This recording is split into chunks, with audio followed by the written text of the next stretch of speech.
Allô, mon frère. Oui, bonjour, cher aîné. Ouais, bonsoir, mon frère. Comment ça va? Oui, ça va très bien. Vous-même? Oui, alhamdoulilah, Dieu merci, ça va très bien. Dieu merci. Que la grâce de Dieu soit. Ouais. Ok. Donc, vous Donc, êtes. je dis bonsoir à tout le monde. Mhm. La grosse Masseta Blanc, c'est Nakorda, Biner Sidibé, Sali Kone, Mignan Sissé, Abel Sikro, le roi du printemps, mon frère Suri Sanogo qui je vois. Bonsoir à toi, Suri. Alain Laoussou, le train de Yam Sokro. Tous ceux qui sont sur le live, hein. Je dis bonsoir à tout le monde. Oui, le frère, je vais égrener encore et pour approfondir tout à l'heure dans ton exposé ce qui concerne Laurent Gbagbo. Effectivement, après la mort de celui qu'il appelait son père, sa mère a fait effectivement une interview dans le journal Notre Voix et ce qui a envoyé toute explication. Effectivement, quand sa mère finit de faire cette interview, et à ce moment-là, tous les journaux de l'opposition à l'époque reprennent l'interview. Que ce soit l'intelligent, qu'ils ont même brûlé le siège sur le boulevard, les patriotes, le jour plus, en tout cas, tous les journaux de l'opposition ont repris l'interview de la maman de Babou. Et dans cette interview, pour ceux qui ont lu, parce que moi j'ai payé le journal, c'était la première fois même que j'ai payé le journal à Notre Voix, et après, j'ai payé encore le patriote. L'interview de la maman de Babou. Et elle a dit ceci. Si je mens, vous pouvez aller vérifier, chercher l'article. La maman de Babou a dit ceci. Tellement qu'ils étaient misérables. Au temps colonial, nos parents, jusqu'à aujourd'hui, nos parents appelaient ça nicheron, c'est-à-dire les impôts. Lorsque les colons encaissaient l'impôt, dans cette période-là, le grand frère de Gbagbo, qui était à ce moment le chef de famille, puisque leur papa était décédé, n'avait rien à payer. Et c'est ainsi, il sollicite un riche commerçant malien. C'est l'interview de la maman de Gbagbo que je suis en train de répéter, comme la répétition est pédagogique. Lorsque son grand frère sollicite ce riche commerçant, elle ne l'a pas nommé. Moi, je ne connais pas son nom. J'ai vu en commentaire quelqu'un qui a mis Soumaré à vous. Que son grand frère a sollicité ce monsieur et en retour, il lui a proposé paye notre impôt, nous n'avons rien et je te donne ma soeur en mariage. Et c'est ce qui s'est fait.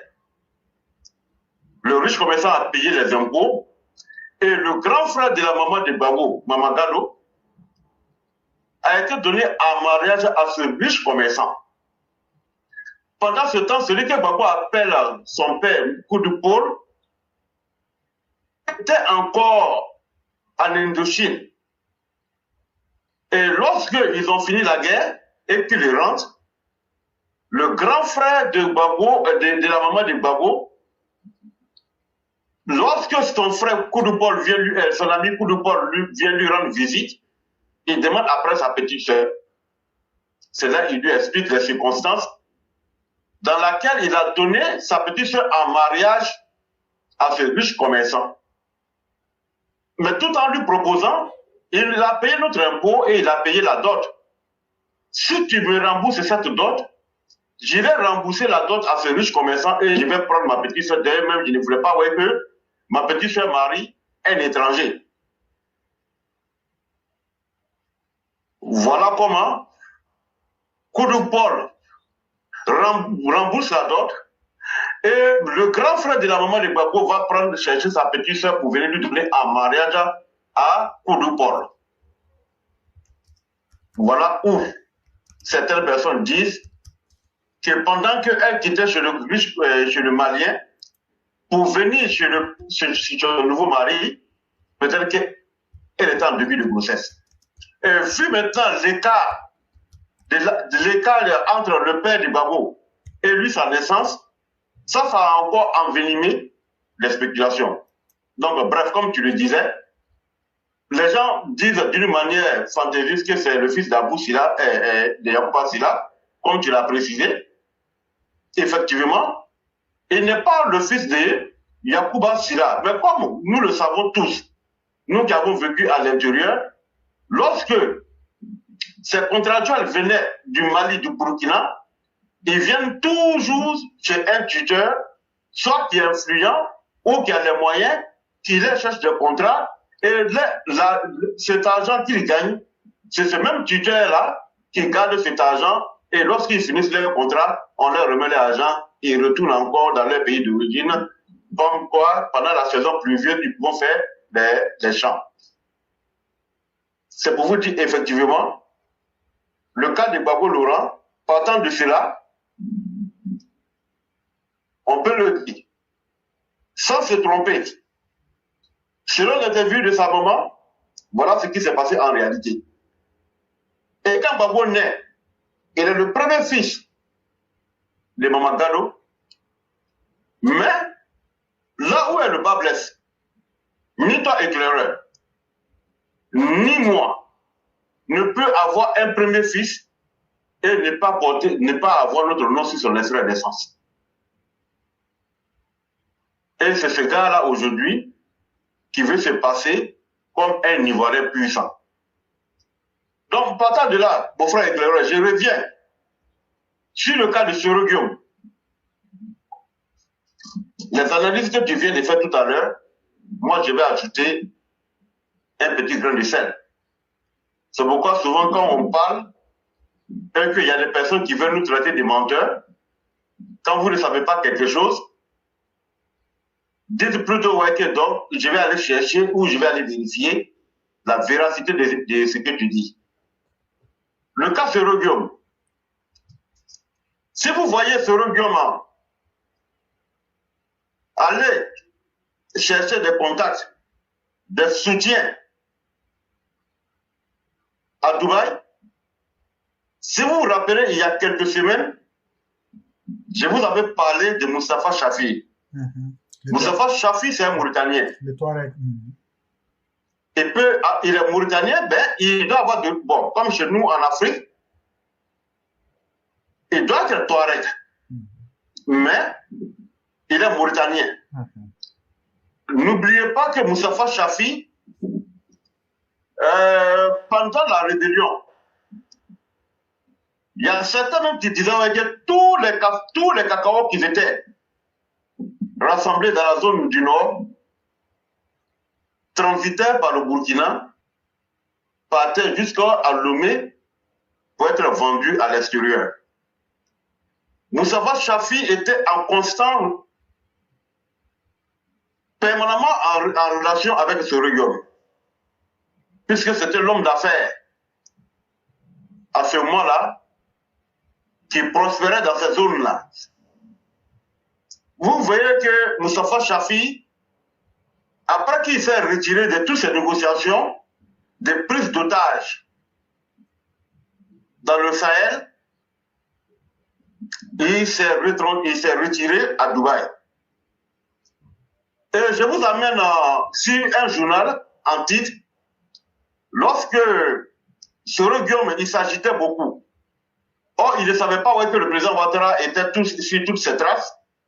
Père avec Ramel Bakayoko, père à leurs armes Amadou Gon Koulibaly, des fidèles, des lieutenants du premier cordon sécuritaire du président Ouattara, étaient sur les traces de Soro Guillaume. Et lorsque le journal Le Patriote accuse Moustapha Chafi d'être en complicité avec Soro Guillaume pour déstabiliser la Côte d'Ivoire, le président Alassane Ouattara, en bon père, a appelé Moustapha Chafi à Abidjan.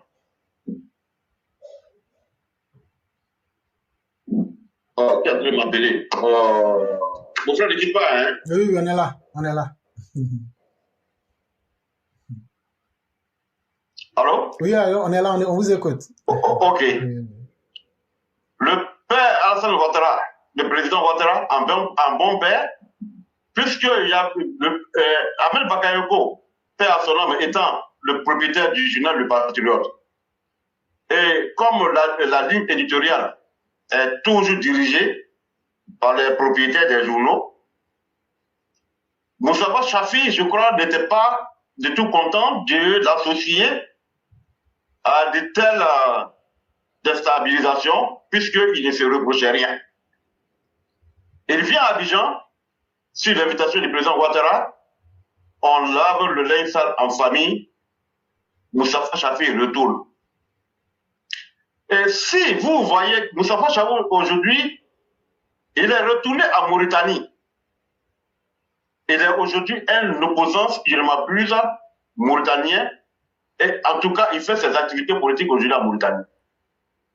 Donc, selon que me pensant ouais, que c'est un super champion, ses démarches à Dubaï, peut-être ouais, que c'est pour aller chercher des soutiens, puisqu'aujourd'hui, n'oubliez pas que Dubaï aujourd'hui est devenu la plaque tournante des criminels. Puisqu'il y a des hommes d'affaires là-bas aujourd'hui, Emirates, qui veulent s'accaparer de certaines recherches. Même il y a des hommes d'affaires, comment on les appelle, les Émiratiens, aujourd'hui, qui même financent des rébellions dans le nord, à l'est du Congo, pour les minerais. Et il y a aujourd'hui ces politiciens et ces hommes d'affaires aujourd'hui qui sont prêts à financer des Africains, ne serait-ce que pour venir déstabiliser leur pays d'origine, pour s'accaparer des recherches minéraires. Guillaume Soro est dans cette démarche. Et aujourd'hui, il ne peut que se mordre le doigt, parce que j'avais dit il y a très longtemps à Guillaume Soro qu'il avait côtoyé le président Alassane Ouattara, mais il ne sait pas qui est réellement le président Alassane Ouattara. Parce que tout ce que Guillaume Soro va essayer aujourd'hui de contacter pour planifier la déstabilisation de la Côte d'Ivoire, mais il oublie que le monde des affaires, la Banque mondiale, le FMI, mais ce sont les deux grandes institutions mondiales aujourd'hui qui contrôlent même tous les mouvements du monde. Mais Guillaume Soro a minimisé, comme peut-être M. Ouattara, le président Ouattara est un Africain, et que par les circonstances, ce misérable moral, cet enfant mal élevé, mal éduqué, cet enfant adultérien, a eu la chance par circonstance de côtoyer le président Alassane Ouattara d'une manière très facile. Il pense ouais, que c'est comme des gens comme Babo Laurent qui n'ont rien appris, qui n'ont rien apporté à la Côte d'Ivoire.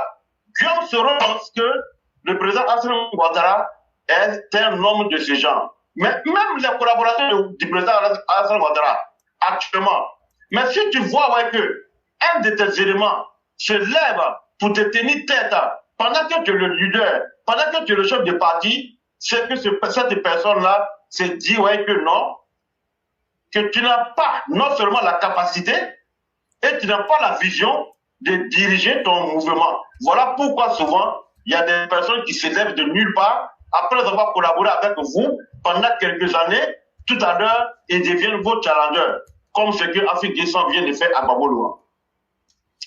Comme aujourd'hui, ce que Charles Bleu Goudé est en train de faire à Babo Laurent. Parce qu'en réalité, ils ont regardé le parcours de Babo, ils ont regardé son devant derrière, eux-mêmes ils savent qu'il n'y a rien. Et qu'aujourd'hui, ce qui donnait un peu plus de pouvoir à Laurent Gbagbo, c'est lorsqu'il avait accédé à la magistrature suprême par défaut. Mais n'ayant plus aujourd'hui ces manèges, donc ce Guillaume Bleu Goudé, affirmer ça naturellement, ne peuvent que se mesurer à Gbagbo Laurent, mais qui aujourd'hui dans l'entourage du président Alassane Ouattara peut se comparer au président Alassane Ouattara. Parce qu'il n'y a qu'un lien de collaboration, de travail qui est entre lui et ce collaborateur. Et personne ne peut se taguer aujourd'hui, même dans le gouvernement ivoirien, de connaître le président Alassane Ouattara. Voilà pourquoi l'homme est clair. Je vous envoie écouter le témoignage du Premier ministre actuel, Patrick Achi, lorsque le président Alassane Ouattara le prend avec lui pour une conférence au FMI à Washington DC, où les chefs étaient déjà comptés 12 ans. Et le 13e, c'est le président Alassane Ouattara qui demande à ce qu'on lui donne à lui Tachi pour assister à la réunion.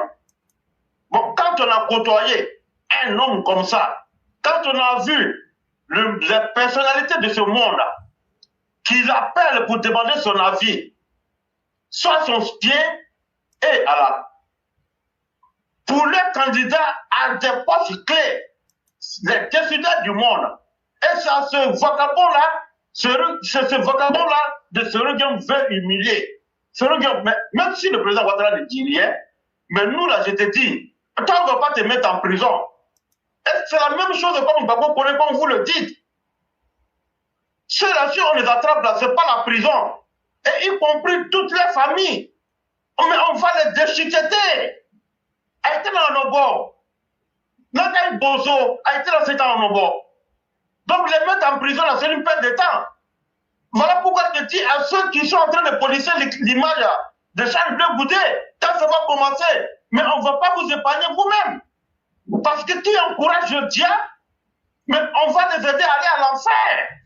Et si Charles Bleu Goudé fait aujourd'hui des semblables de déclarations, comme quoi, allez-y battre campagne, ce n'est pas la CEI qui fait la gestion, mais c'est ce même Charles Bleu Goudé qui sortait de sa gueule pendant la conférence qu'il avait fait tant de tapage.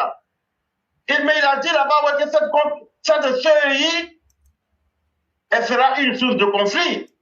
Mais c'est double langage de Charles Bleu Goudé, mais eux tous, ils ont intérêt aujourd'hui qu'il n'y ait même pas un pétard qui pète en Côte d'Ivoire.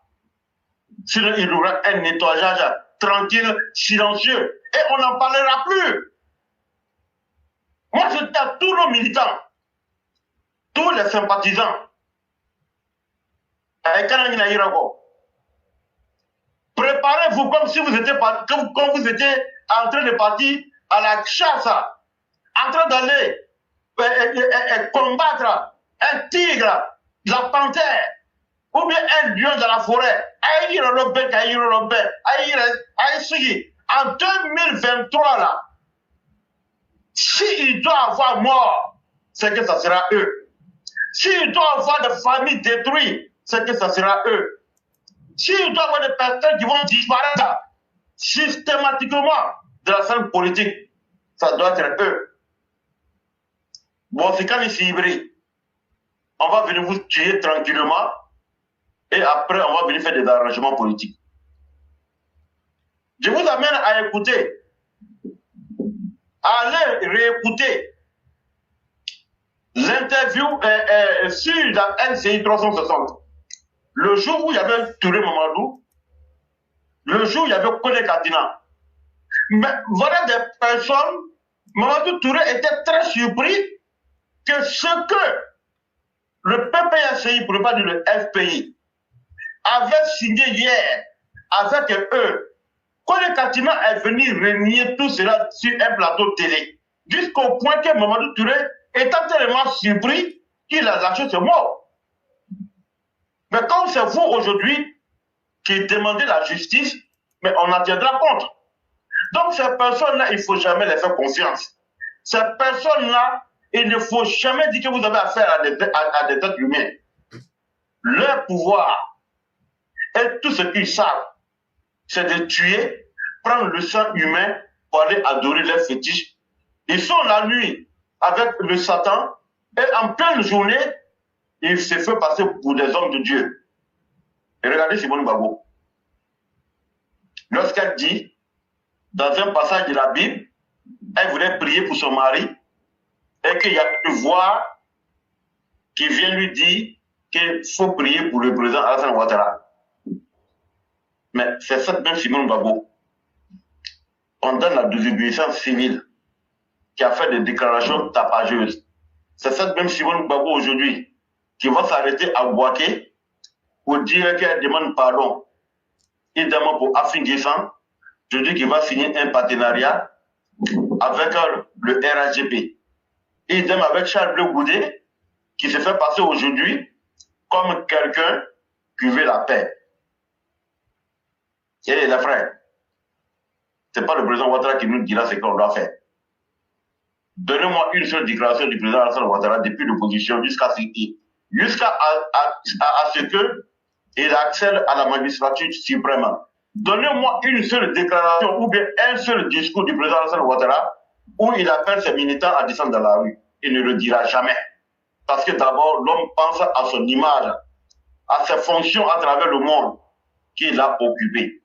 Donc je vous dis, ce qu'il nous reste à faire, c'est de se préparer comme des guerriers, comme on l'a fait depuis les années 94. Ce qu'il reste à faire, c'est de suivre les pas de ces criminels aujourd'hui qui se fait passer pour des politiciens. En réalité, à Côte d'Ivoire, aujourd'hui, il n'y a plus de politiciens. Le président Ouattara a déjà fait toutes ses politiques. Qu'est-ce que vous voulez?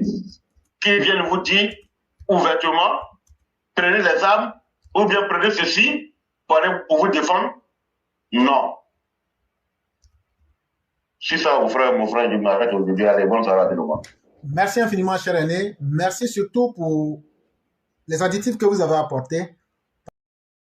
Parce que c'est dans ce que nous disions. Et surtout, quand vous avez parlé du Touareg, effectivement, c'est totalement vrai ce que vous avez dit.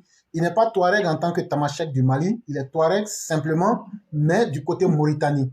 Et c'est très bien qu'il fallait signaler. Comme je vous le disais, moi, je ne savais vraiment pas les détails pour lesquels il était là à Dubaï, mais ça vient expliquer beaucoup de choses. Pour ceux qui suivent véritablement cet individu, on comprend beaucoup de choses et il faut s'en méfier comme la peste. Et vraiment, merci pour le message d'encouragement et de prise de conscience de soi-même que vous avez lancé. Parce que les gens, malheureusement, cette mauvaise habitude de s'oublier et pensent que c'est le gouvernement qui va sauver leur propre vie à leur place. Non. À la fin de la journée, c'est à vous-même de sauver vos vies avec les moyens que vous avez. Le gouvernement ne peut que venir en appui. Exemple, dans les campements ou dans les zones reculées, si par exemple ces gens de mauvaise foi veulent attaquer et faire du mal, ils vont tuer des gens. Mais si on ne prépare pas les gens, on leur dit cette fois-ci, défendez-vous. C'est comme si on aura menti aux gens et on n'a pas été honnête. Toute vie vaut la peine d'être vécue. Et on a en face de nous des gens qui sont animés de l'esprit de mort. Il faut pouvoir mettre fin à cela pour faire privilégier la vie. C'est ça le sens de notre combat. Et surtout, merci d'avoir encore réitéré, rappelé aux uns aux autres de rester conscients d'eux-mêmes. C'est vraiment très important. Et on espère bien que les uns et les autres auront compris le message. Ok, mon frère. Merci beaucoup, cher. Maman, je vous remercie. Oui. C'est à vous-même que je remercie beaucoup encore pour tous ces efforts que vous faites. Pour tous ces éveils de conscience que vous faites. Parce que les gens confondent l'homme Ouattara et aux actions politiques que les militants doivent poser selon leurs responsabilités envers ceux qui veulent toujours en découdre avec eux, non seulement pour leur choix politique, mais pour leur appartenance d'un parti politique qui ne demande que les Ivoiriens vivent ensemble, que les Ivoiriens aient dans la même direction. Mais voilà pourquoi aujourd'hui, nous leur demandons de rester concentrés, ne pas suivre ces vauriens qui veulent les faire croire que tel a changé. Mais qu'est-ce qu'on aurait pu être autrement? Ces personnes qui les ont tués hier fuient le pays comme des lâches, qui reviennent où tout est en place, où il y a des gens encore qui ont des séquelles. Mais parce que eux, ils respectent un homme, un leader, un éclaireur, qui est le président Alassane Ouattara. Mais voilà pourquoi les gens sont assis, les gens les regardent. Mais si Bleu Goudé, ou bien Babo Laurent, ou Simon Gbagbo, ou Pone Katina, pensent que ils vont manipuler encore une partie de la population, mais pour aller massacrer une autre partie de la population qui considère qu'ils ne sont pas des Ivoiriens, ou qui seraient des Ivoiriens par défaut, mais ça c'est partie de la population-là que nous nous adressons, parce que jusqu'en 2020, nous avons vu, ce sont ces mêmes populations qui étaient ciblées dès la prise du pouvoir de Gbagbo Laurent. Lorsqu'il y a eu le charnier, on n'a pas vu des corps dans les églises. Tous les corps qui ont été ramassés là, c'était le corps des jeunes musulmans qui ont été ciblés, tués, entassés comme des fagots. Nous avons vu ces funérailles-là. Et ça a continué en 2010. En 2020, ça a continué. Mais s'ils veulent encore continuer en 2023, moi je ne connais pas une femme qui va accoucher. Regardez d'abord la douleur maternelle. Lorsque la femme accouche, elle est entre la vie et la mort. Nous savons très bien qu'en Afrique, il n'y a pas d'aide sociale. Maintenant, cette pauvre femme, souvent qui a été abandonnée par son mari, ou alors c'est une veuve qui se débrouille, élever cet enfant qui venait de temps en temps lui donner à manger. Mais quand cette femme perd cet enfant, un coup, et qu'après le décès de cet enfant, il n'y a pas de justice, il n'y a pas d'aide sociale, il n'y a rien. Mais vous pensez ouais, que ces mamans-là aujourd'hui vont s'asseoir encore pour regarder de telles choses? Ah, madame. Toutes nos mamans, vous qui avez perdu vos enfants, tous nos vieux qui ont perdu leurs enfants, qui sont aujourd'hui dans une douleur indescriptible, après, Blanco Fenvé, Batrade Fenvé, Yumode Fenvé, Aladou Fenvé, Tatiaguado Fenvé, tous ceux qui vont venir envers vous avec un bâton, si vous avez des lance-roquettes, anéantissez-les. Cher aîné, oui. Est-ce que vous pouvez dire ça en langue? Parce que moi, je ne comprends pas, mais c'est très important ce que vous avez dit, il me semble. Oui, je suis en train de dire, je suis en train de leur dire. Non, j'ai parlé en langue. C'est en langue que je parlais. Ok. C'est en langue que je parlais et je vais répéter ça en français. J'étais en train de leur dire que lorsque une femme accouche et que souvent elle a un enfant, elle a eu et que des enfants, soit la maman a été abandonnée par le père, ou alors le père est décédé et qu'elle se débrouille, elle élève ses enfants, et qu'en un seul jour, on vient assassiner 3 ou bien tous ces enfants-là, mais cette mère-là, elle est assise là, elle vit dans cette douleur. C'est à ceux-là que je suis en train d'interpeller, de se préparer en 2023 là. Celui qui va venir envers eux avec un bâton, s'ils ont RPG, lance-roquette, il ne qu'à les anéantir. Parce qu'à la fin de la journée, il y aura toujours des arrangements politiques. Et pendant ce temps, elles seront laissées pour compte. Malgré tous les efforts que fait le gouvernement pour subvenir ou bien pallier à certaines choses, mais l'argent ne peut jamais remplacer un être humain. Et voilà ce que un peu j'étais en train de dire. Merci beaucoup, cher aîné. Bonne soirée, mon frère. Merci infiniment et bien des choses à toute la famille. Merci bien. Je vous en prie.